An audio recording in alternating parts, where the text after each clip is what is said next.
கங்காவும் குமரனும் வந்து ஃபேஷன் ஷோவில் ரொம்ப அழகாக வந்து அந்த ட்ரெஸ்ஸை வேர் பண்ணி ரொம்ப அழகாக வந்து அந்த ஃபேஷன் ஷோவில் நடந்து வராங்க. இதெல்லாம் பார்க்கும்போது ரொம்ப சந்தோஷப்படுறாங்க. காவேரி ரொம்ப என்கரேஜ் பண்ணுறாங்க. அடுத்து வந்து காவேரிக்கு ஒரு விஷயம் தெரிய வருது. இந்த மாதிரி விஜய் தான் வந்து கங்காவையும் குமரையும் இன்சல்ட் பண்ணியிருக்காருன்னு சொல்லிட்டு அதனால் காவேரி செமையாக டென்ஷன் ஆகிறாங்க. விஜய் கிட்ட போய் சண்டை போடுறாங்க. என்னதான் நினச்சிட்டு இருக்கீங்க மனசில், என் அக்காவையும் மாமா எதுக்கு இன்சல்ட் பண்ணீங்க அப்படின்னு சொல்லிட்டு கேட்குறாங்க. நான் ஒன்றும் சொல்லலையே, நான் என்ன சொன்னேன், இது கூட தெரியாமல் வந்துட்டீங்கன்னு தானே கேட்டேன். உங்களுக்கு என்ன அவ்வளோ இலக்காரமாக போச்சா? எங்கள் வீட்டில் இருக்கிறவங்கள பார்த்தா என்னைக்காவது ஒரு நாள் உங்கள் வீட்டில் இருக்கவங்கள நான் ஏதாவது சொல்லியிருக்கேனா, இல்லை அவங்கள இந்த மாதிரி மரியாதை கூடவே பேசியிருக்கேனா? நீங்கள் மட்டும் எதுக்காக இப்படி வந்து பண்ணுறீங்க? இது நீங்கள் பண்ணுறது கொஞ்சமாக நல்லா இருக்கா அப்படின்றாங்க. இங்கே பார், தேவையில்லாத பிரச்சனை பண்ணிட்டு இருக்காது, புரியுதா? நான் ஒன்றும் சொல்லலை, தேவையில்லாமல் பண்ணிட்டு இருக்காது அப்படின்னு மாதிரி சொல்கிறாங்க. வருங்க, உங்களுக்கும் நேரம் வரும், அப்போ உங்களை நான் கவனிச்சுக்கிறேன் அப்படி சொல்கிறாங்க. அடுத்து வந்து இங்கே வந்து நடத்திட்டு இருக்காங்க போட்டி. அப்போ சரி, ரிசல்ட் அனௌன்ஸ் பண்ணணும். நம்மளுக்கு வந்து கெஸ்ட்டாக வந்திருக்க நம்ம விஜய் குரூப் ஆஃப் கம்பெனியோட எம்டி வந்து அதுக்கப்புறம் அவங்க மிஸ்ஸஸ் 2 பேருமே சேர்ந்து இந்த ரிசல்ட்டை வந்து அனௌன்ஸ் பண்ண போகிறாங்க.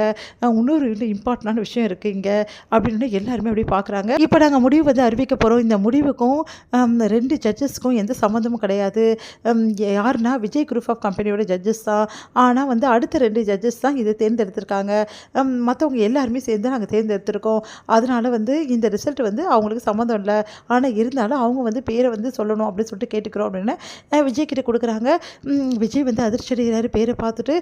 இவங்களா அப்படின்னு சொல்லிட்டு அடுத்து வந்து சொல்லுங்கள் அப்படின்னு சொன்னோன்னே கங்காவும் குமரனும் தான் இதில் வின்னர்ஸ் அப்படின்னு சொல்லிட்டு அறிவிக்கிறாரு. அதை கேட்டு கங்கா துள்ளி குதிக்கிறாங்க. குமரனும் சந்தோஷப்படுறாரு. இங்கே எல்லாரோட வந்து காவேரி வந்து அப்படியே வந்து சந்தோஷத்தில் வந்து துள்ளி குதிச்சிட்டு இருக்காங்க. அடுத்து வந்து அனௌன்ஸ் பண்ணிவிட்டு அப்புறம் வந்து அவங்களுக்கு வந்து தேவையான அந்த கிஃப்ட்டையும் கொடுக்க சொல்கிறாங்க. அதை வந்து அனௌன்ஸ் பண்ணிவிட்டு விஜயோட கையாலேயே வந்து அவங்க கிஃப்ட் வாங்குறாங்க. உடனே வந்து விஜய் வந்து கொடுத்துட்டு கீழே இறங்குறாரு.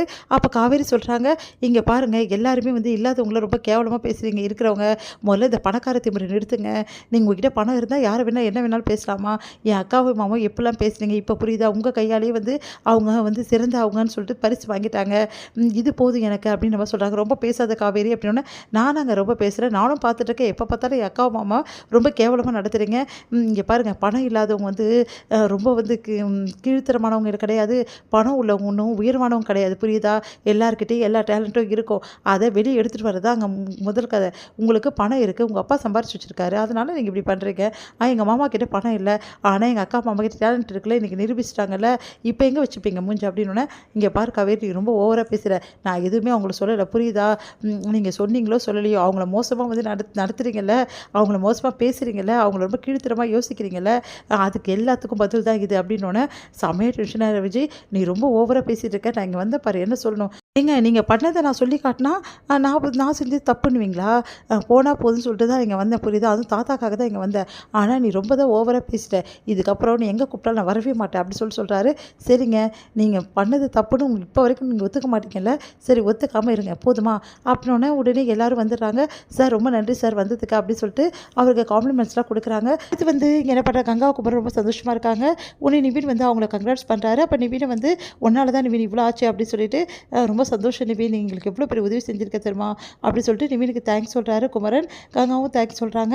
அடுத்து கங்கா சொல்கிறாங்க, எனக்கு இது ஜெயிச்சது கூட பெரிய விஷயம் இல்லைங்க, அந்த விஜய் முன்னாடி நம்ம ஜெயிச்சோம்ல அதுதாங்க எனக்கு பெரிய விஷயம் அப்படின்னு சொல்கிறாங்க. இப்போ உனக்கு சந்தோஷமாக கங்கா அப்படின்னு, எனக்கு ரொம்ப சந்தோஷங்க அப்படி சொல்கிறாங்க. இதோட முடியுது.